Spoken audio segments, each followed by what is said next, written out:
Quelles sont les règles de politesse basiques et importantes en France? Quelles sont les phrases à utiliser dans ces contextes? Je vous explique tout ça dans cet épisode 237 du podcast Fluidité. Alors restez à l'écoute. Bonjour à toutes et à tous et bienvenue dans mon podcast pour les apprenants de français. Quand on apprend une langue, on doit respecter la culture et les règles sociales des pays qui la parlent. Alors j'aimerais vous donner une liste des règles sociales les plus importantes à respecter en France pour ne pas que ce soit un choc quand vous serez au contact des natifs et pour ne pas que vous fassiez des erreurs qui pourraient être néfastes pour vous et pour les autres. Bon, je pense que la première règle la plus évidente, c'est de saluer, donc de dire bonjour quand on croise une personne. C'est-à-dire quand on entre dans un magasin, quand on veut demander quelque chose à un inconnu, quand on rentre dans un tout petit endroit comme un ascenseur ou dans d'autres situations qui ne sont pas informelles. Bien sûr, dans les grandes villes, on croise des centaines de personnes dans la rue, donc on ne dit bonjour à personne. Mais dans les petits villages où tout le monde se connaît ou dans les quartiers résidentiels, c'est plus fréquent de dire bonjour aux gens qu'on croise ou aux voisins. En France, on dit bonjour jusqu'au début de la soirée, donc jusqu'à environ 19h. Après 19h environ, on dit bonsoir. Alors, il n'y a pas d'heure précise pour commencer à dire bonsoir, mais c'est autour de 19h. C'est peut-être un peu plus tôt en hiver puisqu'il fait nuit plus tôt, et donc un peu plus tard en été. Mais évidemment, ce n'est pas une grave erreur si vous dites bonjour alors qu'il est très tard. Pas de problème. Par contre, en France, il n'existe pas de bon matin ou de bon après-midi quand on arrive vers une personne, contrairement à d'autres pays francophones. Ensuite, quand on veut saluer entre amis ou en famille, on dit généralement salut à tout moment de la journée. Mais si vous ne connaissez pas la personne, vous ne dites pas salut. Il faut dire bonjour ou bonsoir. Sauf sur Internet où c'est un univers virtuel et différent de la vie réelle. Une autre façon de dire bonjour, c'est le mot coucou. Mais attention, coucou est une façon mignonne de saluer qui se dit avec des gens qui ont des liens très proches, presque intimes. Souvent quand il y a une femme ou un enfant dans l'interaction. C'est souvent une marque de relation de tendresse entre des personnes. Les femmes qui sont amies se disent très souvent coucou, ou un homme et une femme, mais pas deux hommes entre eux par exemple. Et on dira coucou à un bébé par exemple parce que c'est mignon. Au départ, le mot coucou est un synonyme pour dire me voilà quand on arrive devant une personne très proche de nous. Le coucou, c'est un oiseau qui fait ce bruit coucou quand il chante. Et avant, il y avait beaucoup d'horloges qui avaient un coucou qui sortait par une porte en chantant coucou à toutes les heures. Donc, pour dire bonjour, quand vous voyez une personne, vous dites bonjour ou bonsoir, selon le moment de la journée. Et vous dites salut en situation informelle, donc à des amis ou à des collègues que vous voyez tous les jours, par exemple. Mais ne dites pas coucou, sauf dans les contextes bien précis que j'ai expliqués. Ensuite, quand vous quittez une personne, en situation formelle ou avec des inconnus, vous dites tout simplement au revoir. Généralement, on prononce au revoir. Vous pouvez dire bonne journée ou bonne soirée selon le moment de la journée, avec ou sans au revoir. Et avec des amis ou en famille, on dit simplement salut ou même ciao en situation encore plus informelle. Et dans ces situations informelles, on peut rajouter bise ou bisous. Ensuite, deuxième règle, en situation formelle, n'appelez pas les inconnus par leur prénom, mais par leur nom de famille quand vous les avez. Monsieur Durand, Madame Dupont, etc. Si vous ne connaissez pas leur nom de famille, dites monsieur ou madame. Sauf sur Internet où les gens ont un pseudo, c'est différent. Au sujet du mot mademoiselle, utilisé pour les femmes qui ne sont pas mariées, ce mot a été retiré des documents administratifs français depuis 2012. Mademoiselle est maintenant considérée comme trop sexiste, donc il suffit de dire madame. Mais ne dites pas mon frère à quelqu'un.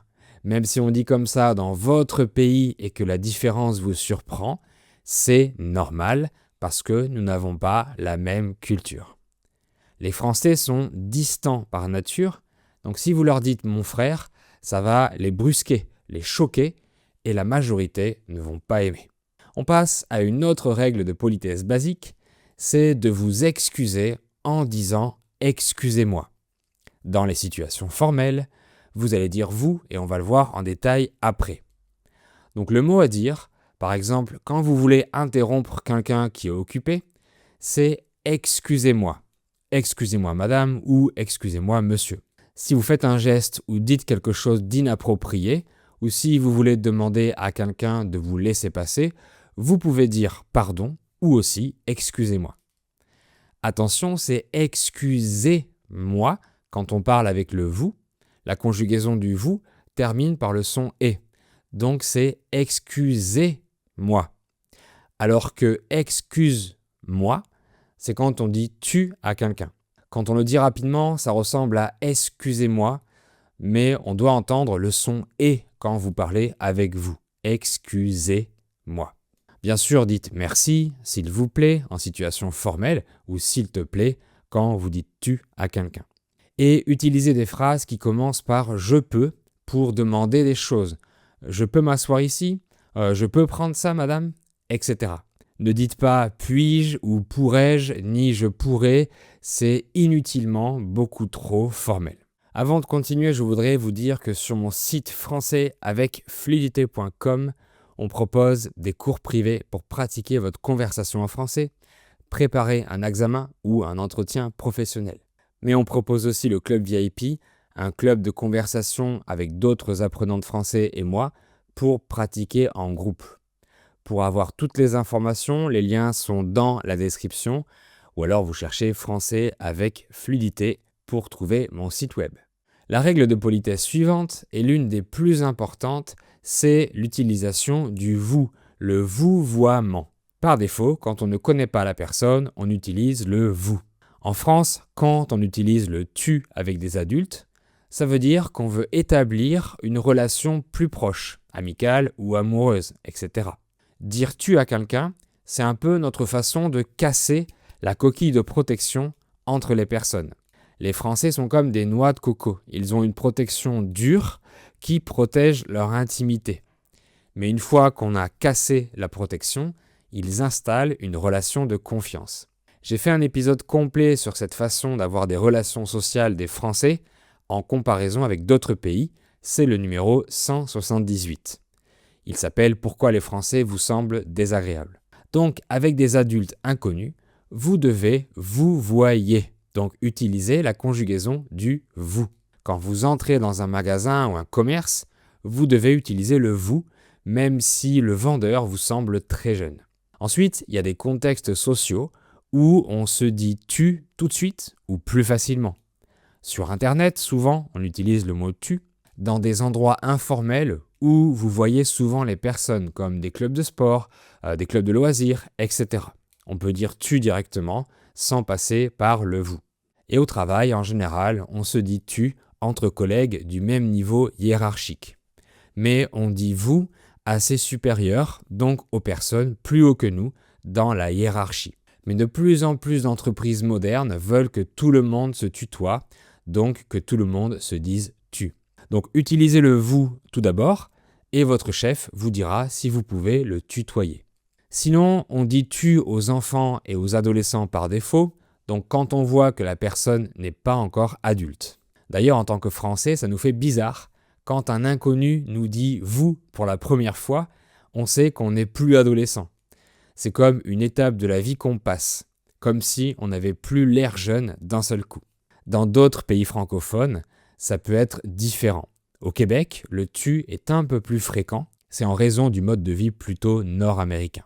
La réputation des Français est qu'ils sont romantiques. Oui, peut-être, mais j'ai remarqué que dans d'autres pays, il y a un peu plus de galanterie. La galanterie, c'est la politesse envers les femmes. Dans certains pays, j'ai déjà vu des hommes ouvrir la portière de la voiture à une femme, mais en France, jamais. Mais on a quand même des règles de base de galanterie. Alors si vous êtes des hommes, laissez passer les dames en premier en leur ouvrant la porte des lieux publics. Ce n'est pas de la galanterie, mais donnez aussi la priorité aux personnes âgées ou aux personnes en situation de handicap, donc comme une personne en fauteuil roulant. Vous dites simplement allez-y en tenant la porte ouverte. On essaye aussi de tenir la porte ouverte à quelqu'un qui nous suit et qui entre ou sort juste après nous. En France, l'espace public est partagé et la politesse exige de ne pas déranger les autres avec du bruit. Dans les transports, parler fort au téléphone, écouter de la musique ou regarder une vidéo sans écouteurs est considéré comme une immense incivilité. D'ailleurs, c'est passible d'une amende. Donc si vous émettez du son fort avec un appareil, on peut vous mettre une amende dans les transports publics. Et au restaurant ou au café, même si les Français aiment débattre, on fait attention à ce que les conversations restent à notre table. Alors on évite de crier ou de parler très fort. En gros, de façon générale, les Français sont plutôt discrets en public. Une autre règle, si on est invité chez des gens, généralement on n'arrive pas les mains vides. C'est considéré comme malpoli ou mal vu en France. Arriver les mains vides, ça veut dire arriver chez quelqu'un en tant qu'invité sans avoir amené quelque chose. Alors généralement, on offre des fleurs à la maîtresse de maison, on amène une bouteille de vin ou un autre petit cadeau. Pour ma part, si j'arrive les mains vides chez quelqu'un, je me sens mal à l'aise. C'est pas la valeur ni la taille du cadeau qui compte, c'est le principe d'offrir quelque chose si on est invité à manger chez des gens. Ensuite, en France, on ne parle pas la bouche pleine, c'est mal poli. Donc attendez d'avoir avalé votre bouchée, ce que vous avez dans la bouche avant de parler. Autre chose, quand on bâille, on met la main devant sa bouche pour ne pas que les gens voient à l'intérieur. Bâiller, c'est quand vous êtes fatigué et que vous ouvrez la bouche pendant 2 ou 3 secondes involontairement. Encore une autre précision, c'est très mal poli de cracher par terre, ce qui veut dire expulser de la salive au sol. Une dernière chose importante, en France, le sujet de l'argent est tabou. Donc ça ne se fait pas de demander à quelqu'un combien il gagne tous les mois, combien il a payé sa voiture ou sa maison, etc. L'argent est un sujet privé dont on parle quand on est vraiment intime avec la personne. Je vous résume toutes ces petites phrases types et les mots de vocabulaire dans la transcription PDF. Le lien est dans la description YouTube ou sur les plateformes de podcast. Si vous aimez mon travail, merci de mettre un like ou 5 étoiles sur les plateformes de podcast. Vous pouvez aussi dire merci en commentaire. Vous pouvez laisser des commentaires sur Spotify ou sur YouTube, même sur la Smart Télé. Je lirai vos commentaires et j'y répondrai. Et moi je vous dis à très bientôt pour un nouvel épisode.